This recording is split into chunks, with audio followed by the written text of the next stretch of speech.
भगवान राम के नाम पे वोट मांगने का टाइम है, लेकिन भगवान राम के चरणों में आशीर्वाद लेने जाने का टाइम नहीं है। फर्जी एसआईटी है, फर्जी एफआईआर है, इन सब का कोई मतलब नहीं है। जो असली चोर हैं उनको बचाया जा रहा है। भगवान राम के नाम का दुरुपयोग करने वाले लोग जब से राम मंदिर बना, राम मंदिर में रामचंद्र जी के दर्शन करने नहीं गए, खुलेआम चोरी कर रहे हैं। तो अगर ये राम को भगवान मानते तो कभी चोरी नहीं करते। ये तो राम को भगवान मानते ही नहीं है। चंदा चोरों को और उनका सहयोग करने वालों का बहिष्कार करना चाहिए।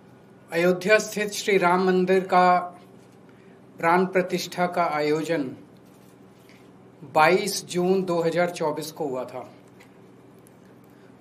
तब से लेके आज तक 2.5 साल हो गए हैं। अगर एक तरह से देखें, प्रिसाइजली 891 दिन, 891 डेज। इन 2.5 साल में, यानी कि श्री राम मंदिर बनने के बाद से देश के नंबर 2 गृह मंत्री श्री अमित शाह जी राम मंदिर में एक बार भी श्री राम के चरणों में अपना मत्था टेकने के लिए नहीं गए हैं। इन 2.5 साल में अमित शाह जी एक बार भी राम मंदिर नहीं गए हैं। कुछ दिन पहले कुछ लोगों ने आके मुझे ये बताया था, मुझे यकीन नहीं हुआ। सबसे ज्यादा भगवान राम के नाम का दुरुपयोग करने वाले लोग जब से राम मंदिर बना, राम मंदिर में रामचंद्र जी के दर्शन करने नहीं गए। मैंने कहा ऐसे कैसे हो सकता है। फिर मैंने नेट पे चेक किया, चैट जीपीटी, परप्लेक्सिटी, ये वो सब जगह चेक किया। सब जगह से आया कि there is no record of his visit to Ram Mandir. फिर मैंने पत्रकारों, यूपी के कई पत्रकारों को फोन किया। उन्होंने अपने अपने रिकॉर्ड चेक करके बताए। उन्होंने कहा हाँ, ये बात सही है कि वो राम मंदिर। फिर मैंने अमित शाह जी की टाइमलाइन पे जाके देखा कि अगर वो गए होते तो कहीं तस्वीर होती, कहीं कुछ ना कुछ होता। वो राम मंदिर नहीं गए। इन 891 दिनों में उन्होंने 42 से ज्यादा बार अपने भाषणों और इंटरव्यू में राम मंदिर का जिक्र किया है, और इनमें अधिकतर बार भगवान राम और राम मंदिर के नाम पे वोट मांगे हैं।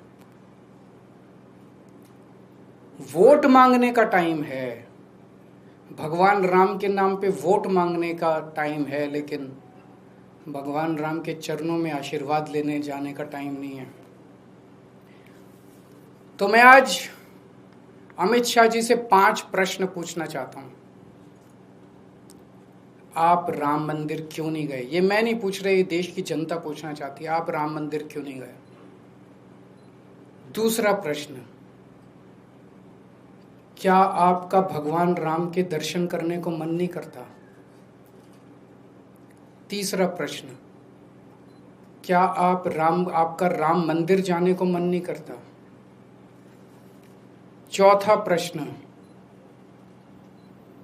क्या आपको भगवान राम के आशीर्वाद की जरूरत है?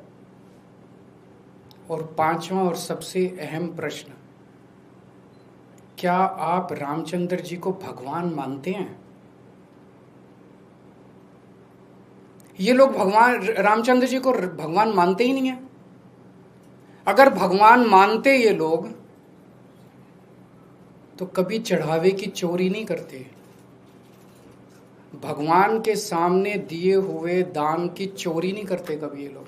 उनको डर लगता अंदर से कि अगर हमने चोरी कर दी तो भगवान देख रहे हैं, भगवान तो सर्वव्यापी हैं, भगवान देख रहे हैं, चोरी देख रहे हैं, हमें महापाप लगेगा, हमारा भविष्य खराब हो जाएगा, आने वाली जिंदगियां खराब हो जाएंगी, ये जिंदगी खराब हो जाएगी। इनको डर लगता, लेकिन इनको कोई डर नहीं है, खुलेआम चोरी कर रहे हैं। तो अगर ये राम को भगवान मानते तो कभी चोरी नहीं करते। ये तो राम को भगवान मानते ही नहीं है। आज तक इतने दशकों से इन्होंने भगवान राम के नाम का इस्तेमाल करके केवल और केवल सत्ता के लिए भगवान के नाम का इस्तेमाल किया है। सत्ता में आने के लिए भगवान के नाम का इस्तेमाल किया, और भगवान ने इनको क्या नहीं दिया। 21 राज्यों में रामचंद्र जी ने इनकी सरकार बनवा दी, केंद्र में इनकी सरकार बनवा दी। अमित शाह जी भगवान का धन्यवाद करने ही चले जाते राम मंदिर, 101 रुपए का प्रसाद ही चढ़ाते, लेकिन वो वहां नहीं गए। उनको भगवान के आशीर्वाद की जरूरत ही नहीं है। हर सनातनी आज पूरे देश में इस बात से पीड़ित है जिस तरह से चंदा चोरी, चढ़ावा चोरी हुई है, जिस तरह से, और बता रहे हैं कि ये तो टिप ऑफ द आइसबर्ग है जो अभी तक निकल के आया, अभी तो बहुत कुछ निकलना बाकी है। हर सनातनी दुखी है। और जब लोगों को आज पता चलेगा कि अमित शाह जी भगवान राम के नाम पे खुलेआम देश भर में घूम घूम के वोट तो मांगते हैं, लेकिन भगवान राम के दर्शन करने नहीं जाते, तो सोचो कि हर सनातनी के दिल पे क्या गुजरेगी। इन्होंने सनातन को केवल और केवल सत्ता और पैसे के लिए इस्तेमाल किया है। आज केवल आम आदमी पार्टी है जो सनातन के लिए सच्ची भावना से काम कर रही है। अभी पंजाब के अंदर मैं था, हमने हर शहर के अंदर वहां भजन संध्या का आयोजन किया जा रहा है, हजारों की संख्या में लोग आ रहे हैं। लोग कह रहे हैं इस तरह का सनातन के लिए काम करने वाला हमने कभी नहीं देखा। हम लोगों को खाटू श्याम जी, हरिद्वार, ऋषिकेश, मथुरा, वृंदावन, जब हमारी दिल्ली में सरकार थी, अयोध्या जी के हर जगह के, हर तीर्थ स्थान के दर्शन फ्री में कराते थे लोगों के। अभी पंजाब के अंदर काली माई का मंदिर बनाया जा रहा है, पटियाला के अंदर उसका पुनरुद्धार किया जा रहा है। लव कुश का भव्य मंदिर बनाया जाएगा। हमारे सनातन के आदर्शों के हिसाब से बहुत बड़े स्केल के ऊपर गरीबों के लिए अच्छे स्कूल बनाए जा रहे हैं, गरीबों के इलाज के लिए अच्छे अस्पताल बनाए जा रहे हैं, मोहल्ला क्लिनिक बनाए जा रहे हैं, भ्रष्टाचार मुक्त शासन दिया जा रहा है, लोगों का पैसा जोड़ जोड़ के उनको सुविधाएं दी जा रही है, अच्छी बिजली, अच्छी सड़कें, अच्छी। जो सनातन है, सनातन आज अगर देश में सच्ची सनातनी पार्टी कोई है तो वो आम आदमी पार्टी है। मैं अमित शाह जी से निवेदन करूंगा कि आज के बाद एक बार कृपया भगवान राम के दर्शन करने अयोध्या जरूर जाएं। अगर आपका कोई प्रश्न है तो बताइए। जो एसआईटी बनी है उसको 15 दिन का और समय दिया गया है जांच के लिए अपनी। अब ये समय चलता ही रहेगा, ये सब आंखों में धूल झोंकने वाली बात है। इसके ऊपर मैं कल डिटेल्ड प्रेस कॉन्फ्रेंस एक और करूंगा।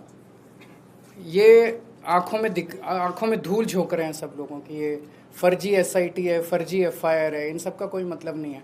जो असली चोर हैं उनको बचाया जा रहा है। क्यों बचाया जा रहा है? पूरे देश के लोग पूछ रहे हैं क्यों बचा रहे हैं। बड़े बड़े लोगों को क्यों बचा रहे हैं? छोटे छोटे लोगों के पीछे पड़े हुए हैं। सर, आपके ऊपर में ये आरोप लग रहा है कि हर चुनाव से पहले आप सनातनी हो जाते हैं। पहले आप, मैं तो अभी गया था, रुपये पे चाह रहे थे कि लक्ष्मी और गणेश जी दिखे। अभी पंजाब का चुनाव आने वाला है, इसीलिए आप राम मंदिर बार बार जा रहे हैं, आप सनातनी की बात कर रहे हैं। आप मेरा छोड़िए ना, आप अमित शाह जी से पूछिए कि वो क्यों नहीं गए। 2.5 साल में वो वोट तो मांग रहे हैं राम के नाम पे। एक बार चले जाइए, धन्यवाद कराइए उनका। भगवान ने जिता दिया उन लोगों को 2024 चुनाव, अब तो धन्यवाद तो कर लीजिए। सर, सीजेआई को जो अपोजिशन पार्टी ने पत्र लिखा उसमें आम आदमी पार्टी ने भी साइन किया है।